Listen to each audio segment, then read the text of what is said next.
Le Manu.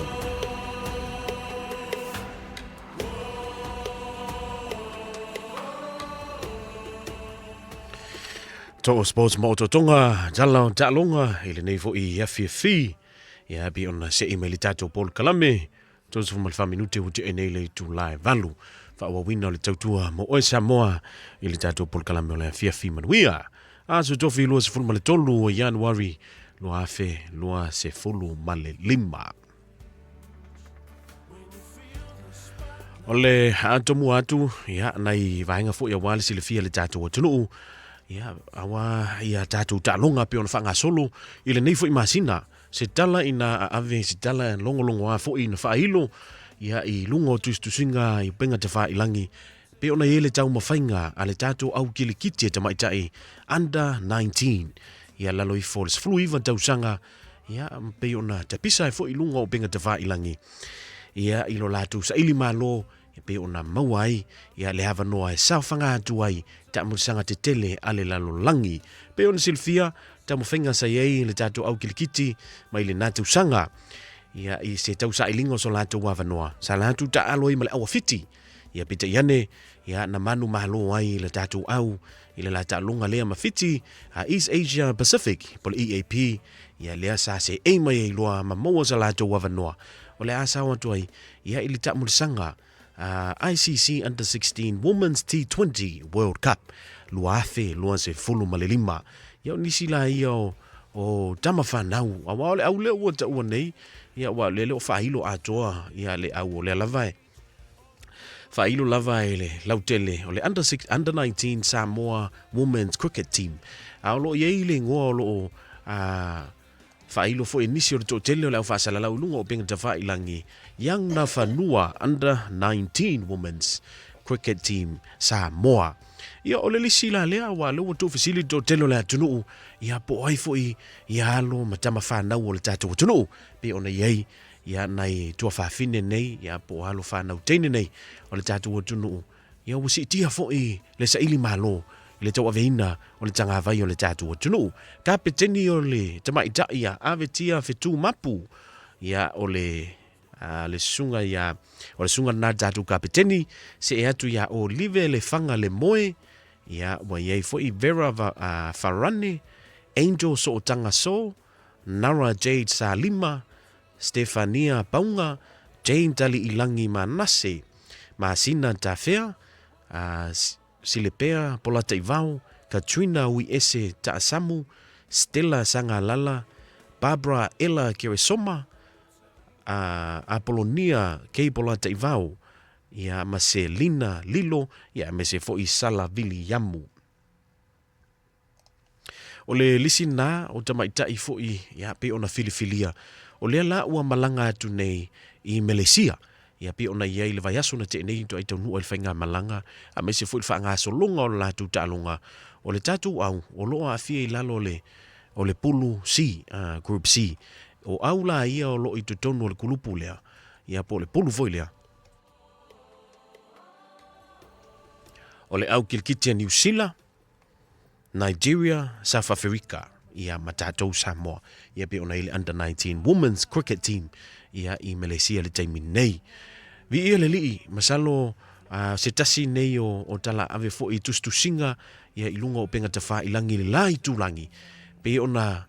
avea I fo ia alo tama itai o le tātou watunu ua si iti hai ia I lea fo tālonga a misi lava il kilikiti pālangi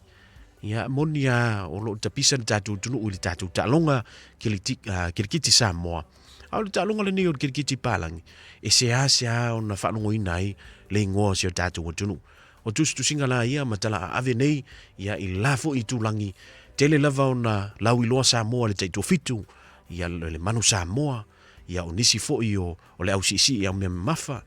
o pelonge ia e tenane fo ia o I latou fo pe o ne ile sunga ia se Yuli Dwayne The Rock Johnson ia tau ua fo ia ta tifanga mavaenga nei a wa fa te ia le lalolangi ia ile matai tu fo ile talonga le nei a miselava ila to e fie le kirikiti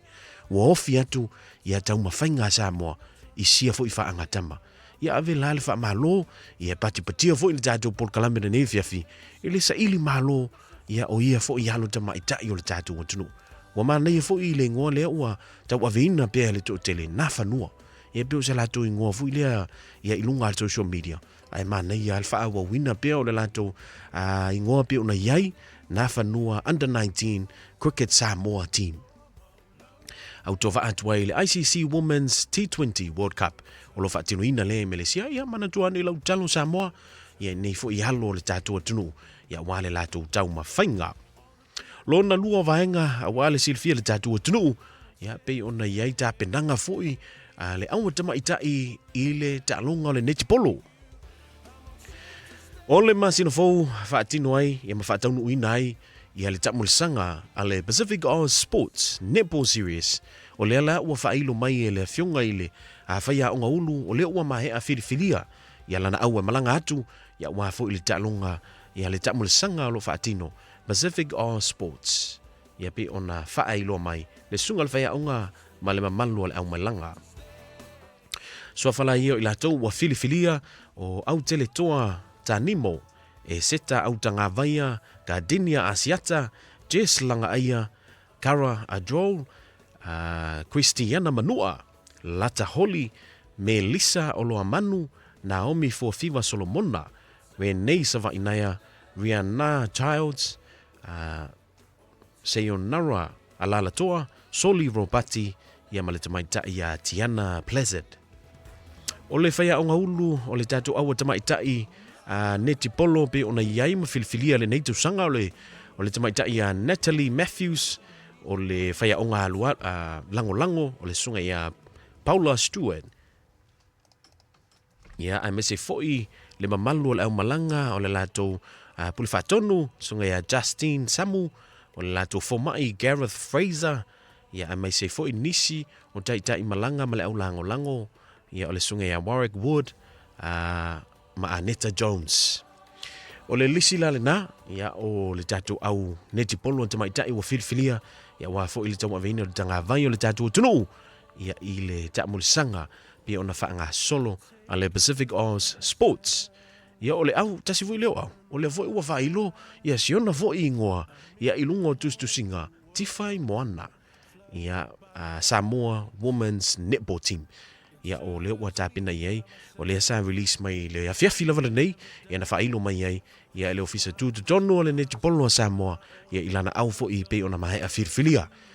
O le amalanga atu lea, ia wā fo i le tamulisanga, ia pe ona tāpina pena ai, le au netipolo. Nisi na wahenga, o awad silfia le tātu tunu, ia i nisi o whanau mahalo te maitai, ia o loo tau aveina le tanga vai le tunu, ia wā fo i ia ilunga i ta'alonga ma whaangatama, ta'alonga le neti polo, a mese fo il kirikiti. O le kirikiti lava ia pe ona whaelo le fiafila nei, i le laiti, ia e mese fo i le tau mawhainga wa mawae, wa mawalunga, ia le hanga i atu, ia i tau sini oi, i tūlanga o iei, ia le mawalunga o le ta'alonga, a mese lava i le tamusanga le nea tamaitai. E se lava, ia whaalongo ina, ia se awa Samoa, e saufanga hatu, e tu sai foi mai ia foi ta mulisanga pi ona el kilikite te mai tai fa aftai le ua fa ai loa ia wa foi le silfia le tunu ia wala ta poinga e mana tuane ia na ia lo foi ma fa na wala tunu o lo a tau avina le tanga vai le tunu ia so se fa anga tama ele ne fiafi